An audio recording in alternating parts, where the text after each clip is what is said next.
Natal Pemuda Remaja GB Berpanas. Jangan lupa duduk dengan tenang, siapkan Alkitabnya, serta gunakan outfit terbaik kalian, lalu mention dan tag Instagram Blast Community yang ada di sini. Atau kalian bisa juga mengupload foto kalian ke grup PRBI GB Berpanas. See ya! Shalom teman-teman, pada hari ini kita akan merayakan Natal Pemuda Remaja GB Berpanas. Mari kita siapkan hati kita dudukkan hati kita akan masuk ke dalam hadirat Tuhan. Kita akan pujian seorang anak telah lahir.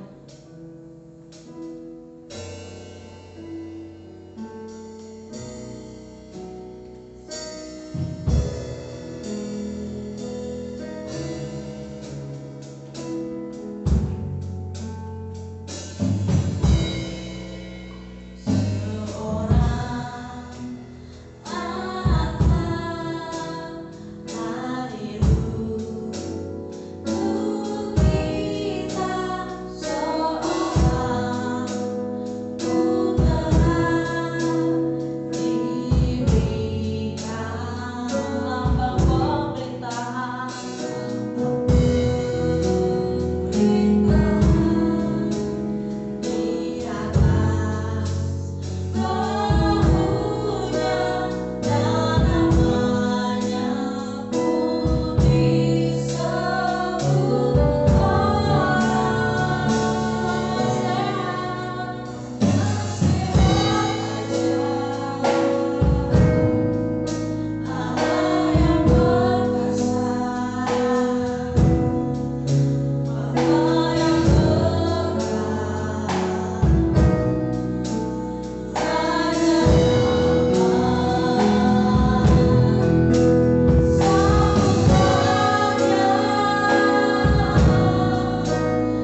Time for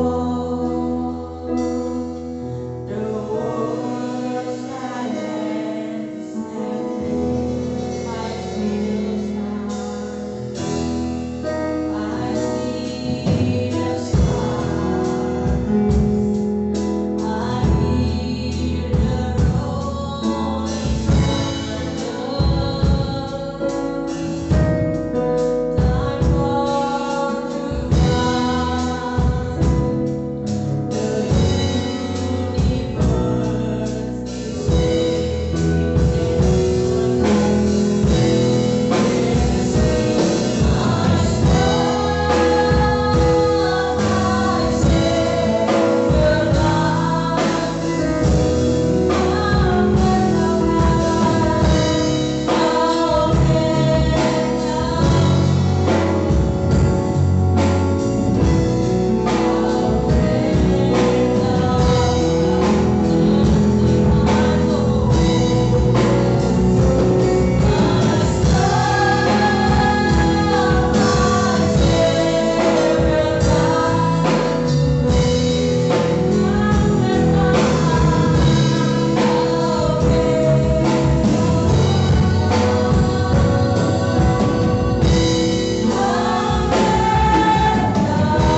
Shalom, saya Pendeta Yohanes Nahuai dari GBI Mawarsaran Jakarta. Bersyukur kalau rekan-rekan teman-teman dari KPA Gereja Betel Indonesia Borpanas bisa mempercayakan saya untuk menyampaikan firman Tuhan di momen yang berbahagia ini, di mana teman-teman semua merayakan Natal. Natal adalah sebuah acara atau sebuah event, kegiatan yang memang kita tunggu-tunggu sepanjang tahun. Tentu kita sebagai orang Kristen, Natal itu kita rayakan secara meriah. Maka itu saya bersyukur dalam pertemuan ini saya bisa turut berpartisipasi dalam kemeriahan dari teman-teman semua dalam perayaan Natal KPA GBI Borpanas. Nah, saya bersyukur bahwa tema yang kita mau bahas pada hari ini adalah tema yang luar biasa, yaitu The Answer. Yaitu artinya dalam bahasa Indonesia adalah jawaban. Kita semua tahu bahwa Tuhan Yesus adalah jawaban di dalam kehidupan kita ini. Bahkan Tuhan Yesus pun juga adalah jawaban dalam kehidupan kita sebagai manusia. Kita semua sebagai manusia tahu bahwa kita semua nanti akan meninggal, akan mati. Maka dari itu kita menantikan apa yang akan terjadi sesudah kematian. Semua orang, semua manusia dari zaman dulu sampai zaman sekarang bertanya-tanya bahwa apa yang akan terjadi sesudah kematian. Kita semua bisa tahu bahwa hidup kita ini hanya sementara, kita semua tahu bahwa kita nanti suatu waktu akan meninggalkan dunia ini. Namun pertanyaan terbesarnya adalah apakah kita mengetahui apa yang akan terjadi sesudah kematian? Nah, maka itu saya rindu supaya kita bisa membahasnya sedikit dalam pertemuan kita pada kesempatan ini di momen Natal yang berbahagia ini. Saya mau mengajak kita semua untuk membaca dari 1 Korintus pasalnya yang kedua. Rasul Paulus mengatakan pesan yang luar biasa kepada jemaat Korintus. Rasul Paulus berkata begini, mulai dari ayat yang ke-6 dari 1 Korintus pasalnya yang kedua. Sungguh pun demikian, kami memberitakan hikmat di kalangan mereka yang telah matang, yaitu hikmat yang bukan dari dunia ini dan yang bukan dari penguasa-penguasa dunia ini, yaitu penguasa-penguasa yang akan ditiadakan. 7. Tetapi yang kami beritakan ialah hikmat Allah yang tersembunyi dan rahasia, yang sebelum dunia dijadikan, telah disediakan Allah bagi kemuliaan kita, Ayat 8, tidak ada dari penguasa dunia ini yang mengenalnya. Sebab kalau sekiranya mereka mengenalnya, mereka tidak menyalibkan Tuhan yang mulia. Ayat terakhir, ayat yang 9. Tetapi seperti ada tertulis, apa yang tidak pernah dilihat oleh mata, dan tidak pernah didengar oleh telinga, dan yang tidak pernah timbul di dalam hati manusia. Semua yang disediakan Allah untuk mereka yang mengasihi Dia. Jadi dengan kata lain, saya pikir ayat yang ke-9 ini sudah menjadi ayat yang terkenal. Lagunya pun juga sudah ada, apa yang tak pernah dilihat, tak pernah didengar, itu yang Tuhan sediakan bagi kita. Nah, saya rindu sebagai seorang pendeta memberikan informasi kepada teman-teman bahwa seringkali ayat ini atau lagu yang dinyanyikan tadi itu mendapatkan salah kaprah. Salah kaprahnya kebanyakan orang-orang berpikir bahwa, waduh, ketika saya misalnya merindukan sebuah tempat pekerjaan yang bagus, saya tidak pernah memikirkannya, tidak pernah menyangka Tuhan berikan kepada saya. Mungkin kita lulus SMA, pengen masuk ke kuliah, ke kampus, diterima di kampus yang kita idam-idamkan. Kita sampai berkata, aduh, apa aku nggak pernah bayangkan, aku nggak pernah pikirkan, Tuhan sediakan bagi kita. Ya tentu kita percaya semua yang baik itu tentu datangnya dari Tuhan, tetapi sesungguhnya ayat ini sebetulnya berbicara hanya kepada satu konteks saja, yaitu tentang keselamatan. Makanya di ayat yang tadi itu dikatakan bahwa memang para penguasa di dunia ini mereka banyak yang tidak mengenalnya. Karena kalau mereka tahu tentang apa, bahwa juru selamat dunia ini adalah Tuhan Yesus, bisa jadi atau pasti para pemimpin penguasa itu tidak akan menyalibkan Tuhan Yesus. Karena mereka tahu Tuhan Yesus itu adalah jawaban juru selamat bagi dunia ini. Nah maka itu teman-teman yang terkasih, saya rindu supaya kita dalam momen Natal ini kita bisa berpikir bahwa Tuhan Yesus itu adalah jawaban bagi kita semua. Tuhan Yesus adalah jawaban bagi pergumulan kehidupan kita. Bahkan bukan sekedar pergumulan kehidupan kita saja, tapi pergumulan kehidupan yang akan datang. Nah, kita berpikir bahwa selama kita hidup ini, Tuhan Yesus yang selalu menolong kita. Tuhan Yesus yang pernah berkata, marilah engkau yang letih lesu dan berbeban berat, mari datang kepadaku, aku akan memberikan kelegaan. Nah inilah harapan bagi kita semua, jawaban bagi kita semua. Maka itu, ayo anak-anak muda KPA GBI Borpanas, mari kita jalani tahun 2020 ini dalam penutupannya sampai ke tahun 2021 dan sampai Tuhan Yesus datang, penuh dengan keyakinan bahwa Tuhan pasti menolong kita. Tuhan Yesus adalah jawaban. Kemudian kita juga melihat yang kedua, selain berharap kepada kehidupan yang sekarang ini akan Tuhan Yesus, kita juga percaya di kehidupan selanjutnya Tuhan Yesus juga memberikan jawaban kepada kita semua. Jadi saya boleh katakan Tuhan Yesus ini sungguh-sungguh menjadi jawaban dalam kehidupan kita. Dengan Natal, di mana Allah menjadi manusia, ini adalah jawaban bagi kita semua. Ya, semua kepercayaan menantikan atau mencari-cari jawaban terhadap pandangan mereka. Mereka berpikir bahwa nanti sesudah kematian ada 1, 2, 3. Mungkin yang kepercayaan satu lagi berkata nanti sesudah kematian ada X, Y, Z. Tapi di dalam kepercayaan kita, bahkan Alkitab kita sudah dengan detail menceritakan bagaimana awal penciptaan, bagaimana masa kehidupan kita sampai kepada kehidupan yang kekal. Nah inilah jawaban di dalam Alkitab kita yang sudah kita temukan. Maka itu teman-teman terkasih, kita percaya terus kepada Tuhan Yesus, percaya bahwa Tuhan itu adalah jawaban bagi kita. Yang pertama sekali lagi, Tuhan Yesus adalah jawaban bagi kehidupan kita sekarang ini. Nah apa yang engkau gumulkan, apa yang selama ini selalu engkau cari dalam kehidupanmu. Nah saya hadirkan dalam perayaan Natal pada tahun ini, di mana Tuhan Yesus bisa menjadi jawaban bagi kita. Bagaimana? Mungkin kalian bertanya, Kak, gimana cara jawabannya begitu? Memang oke lah. Tuhan Yesus adalah jawaban. Apakah ketika misalnya kita ulangan, ketika ada pertanyaan yang jumlahnya 50 pertanyaan, langsung kita tulis aja semuanya Yesus, Yesus, Yesus. Karena kan Kak Yohanes katakan Yesus adalah jawaban. Maka semua pertanyaan dari ulangan ujian kita jawab aja Yesus. Ya tentu bukan begitu maksudnya. Tetapi maksudnya adalah ini memang tidak bisa dijelaskan secara eksak. Artinya tidak seperti matematika 1 tambah 1 sama dengan 2. Tetapi ini bisa dialami. Nah makanya teman-teman terkasih, kita semua harus mengalami. Jadi dengan kata lain begini, ketika kita punya masalah, ketika kita khawatir, ketika kita putus asa, nah kita bisa berdoa kepada Tuhan Yesus. Baca firman-Nya, coba kita saat teduh. Disitulah momen kesempatan untuk Tuhan menghadirkan dirinya menjadi jawaban bagi kita. Dari begitu banyak kesaksian orang-orang Kristen, kita tidak bisa jelaskan secara detail, secara eksak, bagaimana Tuhan menjawab kehidupan mereka. Tetapi kalau kita semua sudah bisa mengalaminya sendiri, kita langsung akan bisa berkata, betul Tuhan Yesus menjadi jawaban bagi kita. Nah inilah gambarannya yang memang saya nggak bisa jelaskan, tapi teman-teman bisa alami. Ketika nanti kalian punya masalah, kalian masuk ke kamar berdoa. Kalau punya masalah jangan curhat ke medsos. Kalau punya masalah nggak usah curhat ke teman, nggak usah curhat ke sahabat.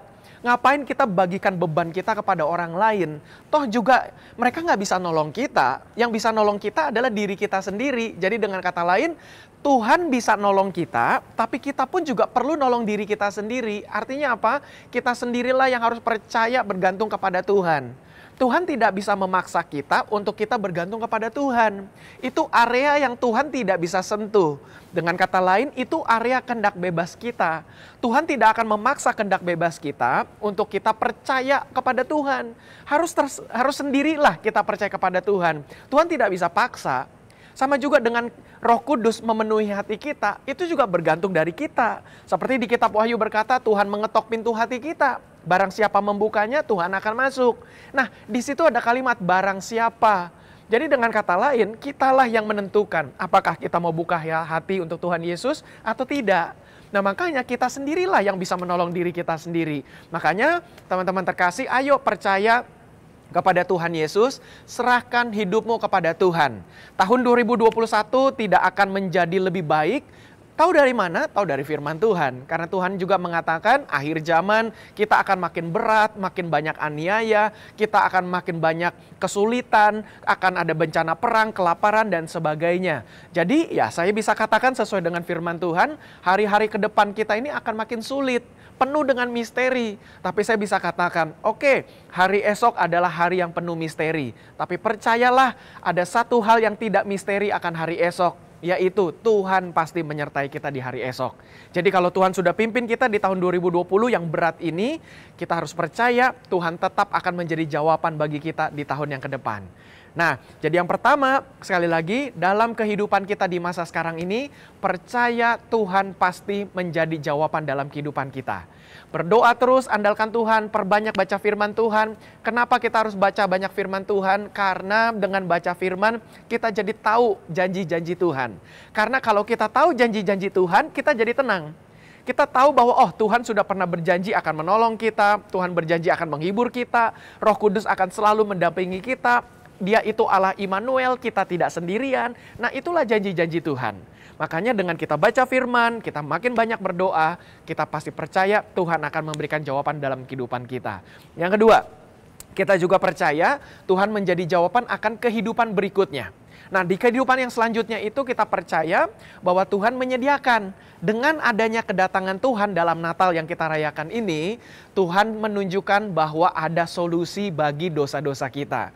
Dosa kita diampuni, makanya Tuhan datang ke dunia ini, Tuhan mati di atas kayu salib, supaya Tuhan bisa mati menebus dosa-dosa kita.